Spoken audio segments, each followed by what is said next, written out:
Assalamualaikum warahmatullahi wabarakatuh. Baiklah, sebelum saya memaparkan materi yang akan saya sampaikan, saya perkenalkan diri saya terlebih dahulu. Perkenalkan, nama saya Suptanti Robi dari Biologi 4 Stambuk 2019. Di sini saya akan memaparkan materi dari mata kuliah Fisiologi Hewan.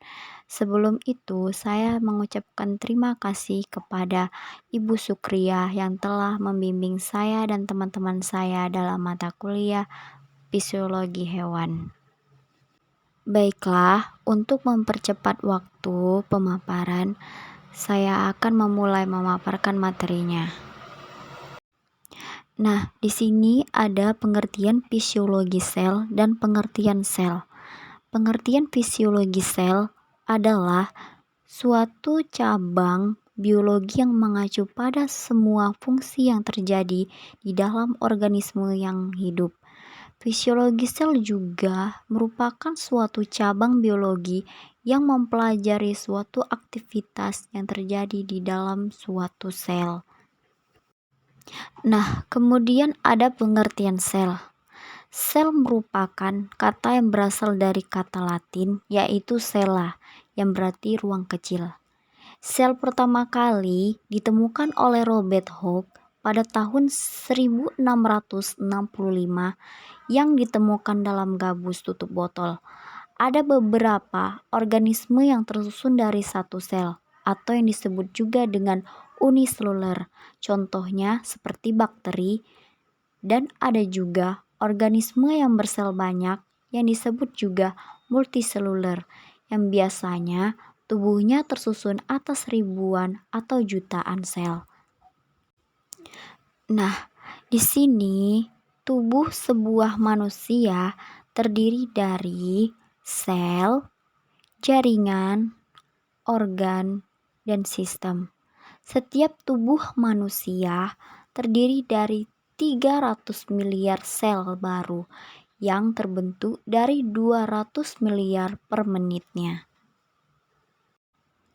Nah, di PPT ini ada macam-macam sel. Nah, macam-macam sel itu terdiri dari sel prokariotik dan sel ekariotik.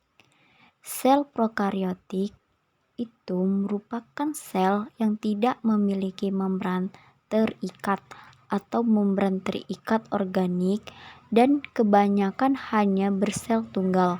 Contohnya seperti bakteria dan cyanobacteria.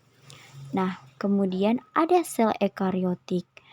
Nah, sel ekariotik adalah sel yang memiliki membran terikat inti dan membran terikat organik, dan mungkin sel ini hanya sel tunggal atau multisel. Kemudian ada bagian utama dalam sebuah sel, yaitu membran sel. Membran sel adalah suatu lapisan yang bersifat selektif untuk melindungi proses fisiologi dalam sel yang diberi bentuk untuk memisahkan antara bagian dalam sel dan luar sel. Nah, kemudian ada organel dalam sel. Nah, organel ini adalah bagian sel yang bersifat cair yang terletak di antara membran sel atau inti sel atau nukleus. Nah, kemudian juga ada nukleus. Nukleus adalah suatu struktur di dalam sel yang berbentuk bola yang mengandung DNA yang mengatur fungsi dan aktivitas semua sel. Nah, kemudian ada membran sel. Membran sel merupakan suatu pembatas yang kadang disebut dengan membran plasma yang memisahkan proses metabolisme internal dengan lingkungan luar dan yang mengendalikan pergerakan materi yang masuk dan keluar sel.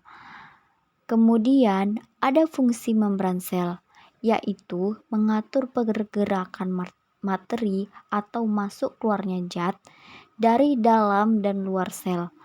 Juga menyediakan tempat bagi terjadinya berbagai reaksi kimia dalam sitoplasma dan juga melindungi sel dari pengaruh luar atau komunikasi antar sel. Kemudian ada struktur membran sel. Struktur membran sel adalah tersusun dari suatu senyawa, yaitu fosfolipid, glikolipid, kolesterol, dan protein. Fosfolipid berarti hidrofobik yang membentuk lapisan bilayer. Lapisan hidrofilik mengarah ke bagian dalam dan luar sel. Lapisan hidrofobik mengurangi difusi air, zat larut, dan ion. Kemudian ada transport membran. Nah, transport membran ini merupakan suatu proses keluar masuknya molekul yang melewati membran sel seperti oksigen, glukosa, dan karbon dioksida yang senantiasa melewati membran sel untuk keluar masuk sel dalam proses metabolisme. Nah, dari transport membran ini banyak sekali manfaatnya, yaitu untuk menjaga kestabilitasan pH, menjaga konsentrasi zat di dalam sel, memperoleh pasokan zat makanan dan bahan energi, serta membuang zat metabolisme yang beracun. Nah, dalam transport membran ini ada dua macam transport, yaitu transport pasif dan transport aktif. Nah, macam-macam transport membran, yaitu ada transport membran pasif. Transport membran pasif yaitu suatu mekanisme atau molekul yang berpindahan zat dan tidak membutuhkan sebuah energi. Transport pasif ini terbagi menjadi dua, yaitu osmosis dan difusi. Kemudian ada transport aktif. Nah, transport aktif ini merupakan suatu perpindahan air dari sebuah konsentrasi rendah ke sebuah konsentrasi yang tinggi dengan dibantu energi yang berasal dari sel. Nah, membran sel yang menyediakan suatu energi yang dihasilkan dari pemecahan ATP. Transport aktif terbagi atas dua, yaitu endositosis dan eksotitosis. Nah, kemudian ada organel dalam sel. Nah, di sini organel dalam sel itu ada nukleus. Nukleus merupakan organel sel yang paling besar di dalam sel hewan yang memiliki bentuk bundar dan merupakan suatu organel yang sangat penting pada inti sel. Intinya diselubungi oleh selaput ganda dengan konstruksinya sama dengan selaput plasma sel. Selaput inti tersebut disebut dengan selubung inti. Nukleus mengandung DNA yang mengatur fungsi dan keaktivitasan sel. Nah, di sini ada gambar nukleus. Nukleus itu terdiri dari selaput inti, pori-pori inti, kromatin, dan kromosom. Nah, ada inti sel. Inti sel merupakan suatu yang mengendalikan metabolisme sel serta menyimpan informasi genetika berupa DNA dan juga merupakan tempat penggandaan DNA. Nah, kemudian ada mitokondria. Mitokondria merupakan suatu organel yang dikenal sebagai pembangkit tenaga. Mengapa dikenal sebagai pembangkit tenaga? Karena mitokondria dapat membentuk ATP sebagai sumber energi sel. Mitokondria juga memainkan peran sebagai kematian sel yang terprogram yang disebut dengan apoptosis.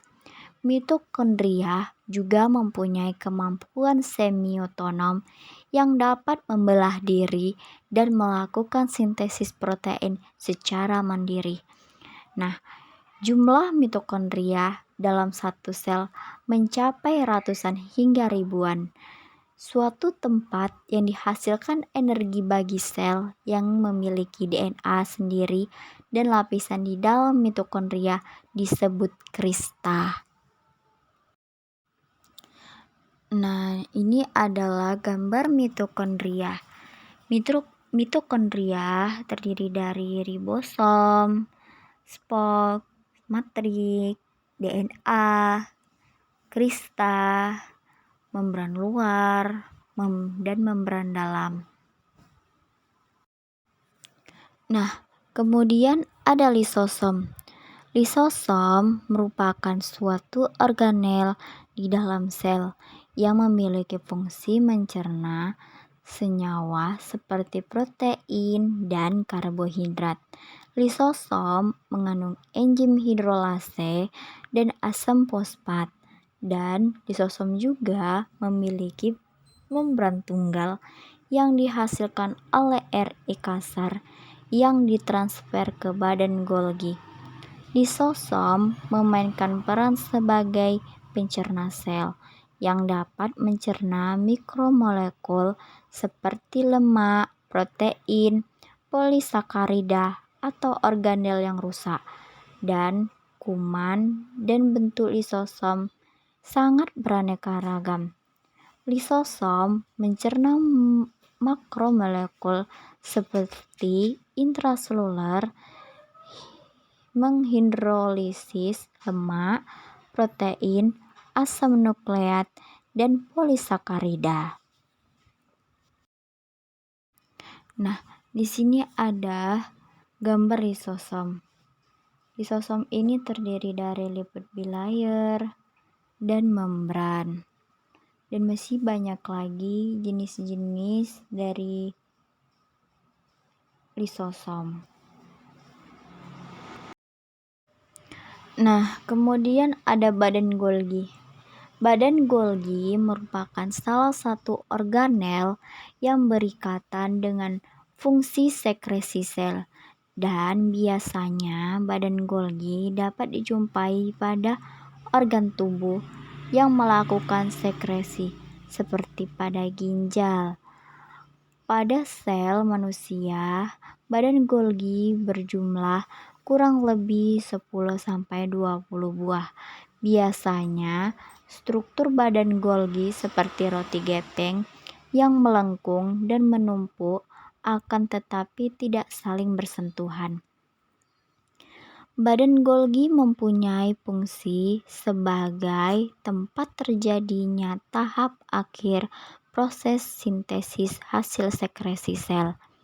Membungkus hasil sekresi tersebut dengan membran untuk disimpan sementara di dalam sel atau di bawah membran plasma, dan kemudian terjadi seperti eksositosis yang melepaskan hasil cairan ekstraseluler dalam bentuk sekresi.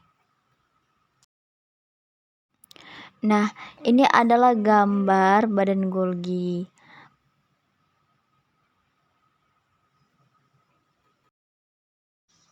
Nah, kemudian ada retikulum endoplasma atau RE. Retikulum adalah suatu struktur yang menyambung dan melingkari membran nukleus. RE memiliki dua jenis, yaitu RE kasar dan RE halus. Jenis RE dan fungsinya. Raw RE banyak ditemukan pada sel yang mensintesa protein seperti pada kelenjar eksokrin dan endokrin yang berfungsi sebagai tempat sintesa glikoprotein untuk keperluan organel sel dalam pembentukan protein plasma atau sekresikan secara eksositosis. Nah, kemudian ada SMOD-RE, tempat sintesa asam lemak steroid yang menyimpan dan melemas kalsium pada sel otot dan inaktifikasi hormon dan zat lainnya. Nah, ini adalah gambar retikulum endoplasma, yaitu terdiri dari RE halus, membran inti, RE kasar, dan vesikula transport.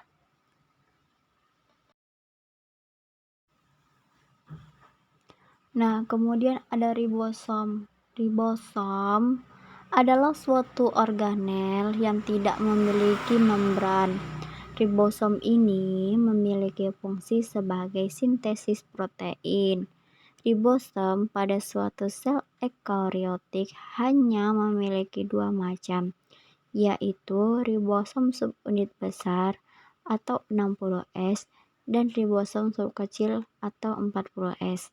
Dan biasanya ribosom ini ditemukan dalam keadaan menempel pada bagian suatu membran atau retikulum endoplasma atau RE kasar.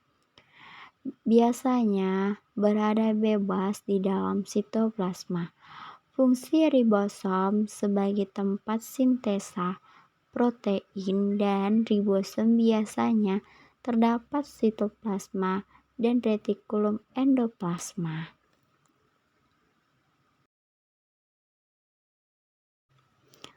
Nah, ini adalah gambar dari ribosom. Bisa dilihat bagian-bagiannya. Itu terdapat glowing preprine, asam amino acid, RNA, mRNA. Nah, kemudian ada mitokondria. Mitokondria merupakan suatu organel yang dikenal sebagai pembangkit tenaga.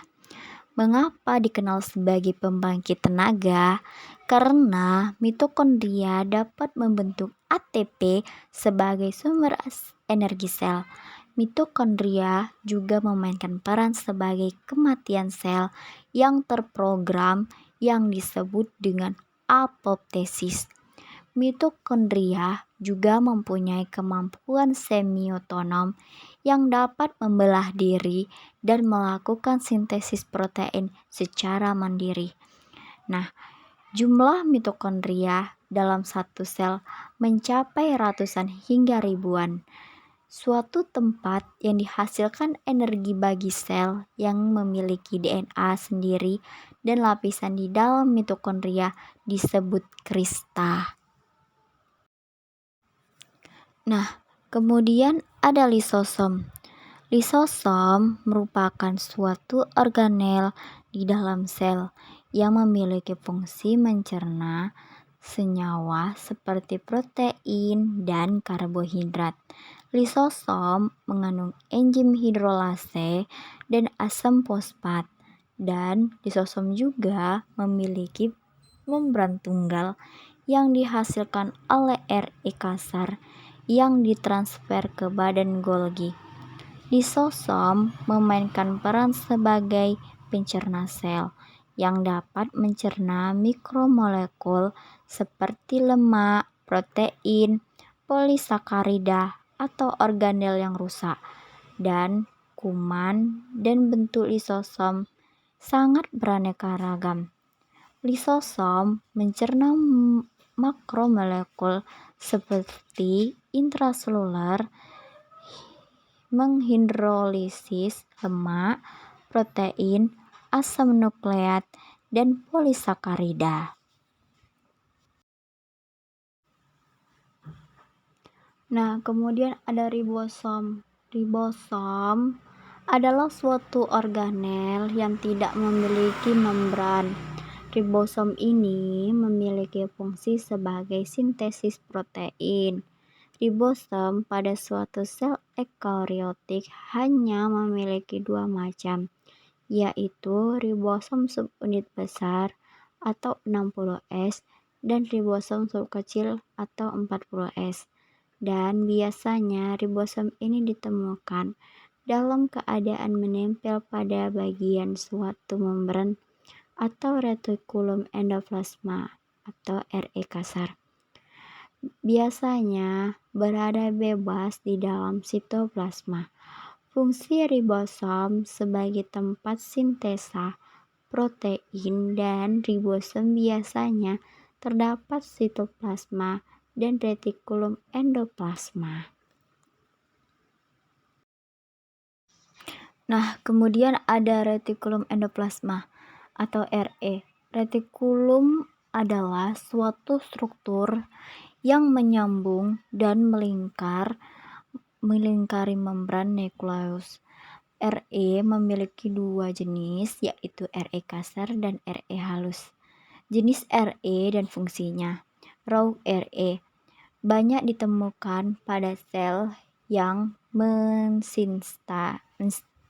mensintesa protein seperti pada kelenjar eksostrin dan endokrin yang berfungsi sebagai tempat sintesa glikoprotein untuk keperluan organel sel dalam pembentukan protein plasma atau sekresikan secara eksositosis.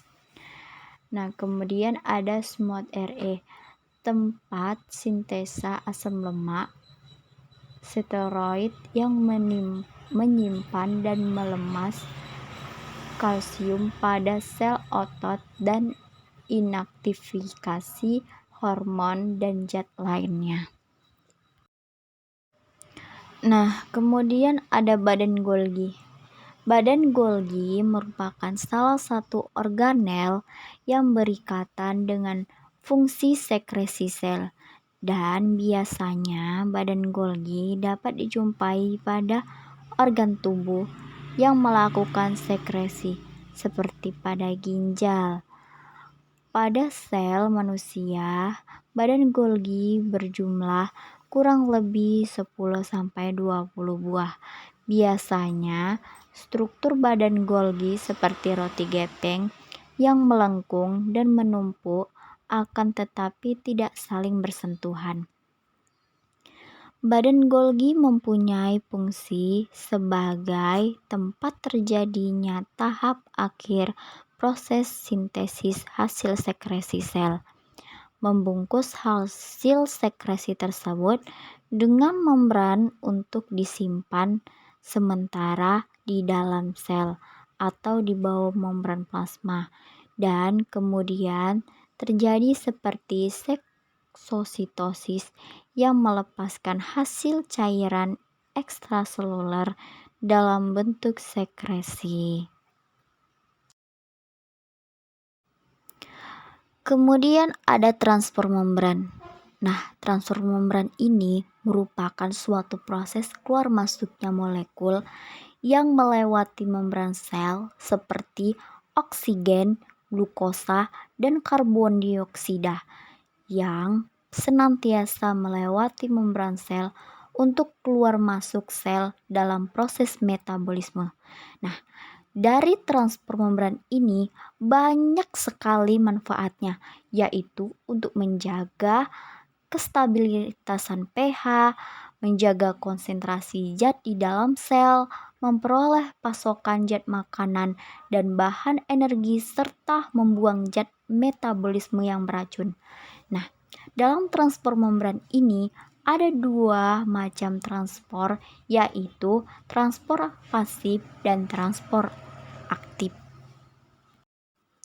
Nah, macam-macam transport membran, yaitu ada transport membran pasif.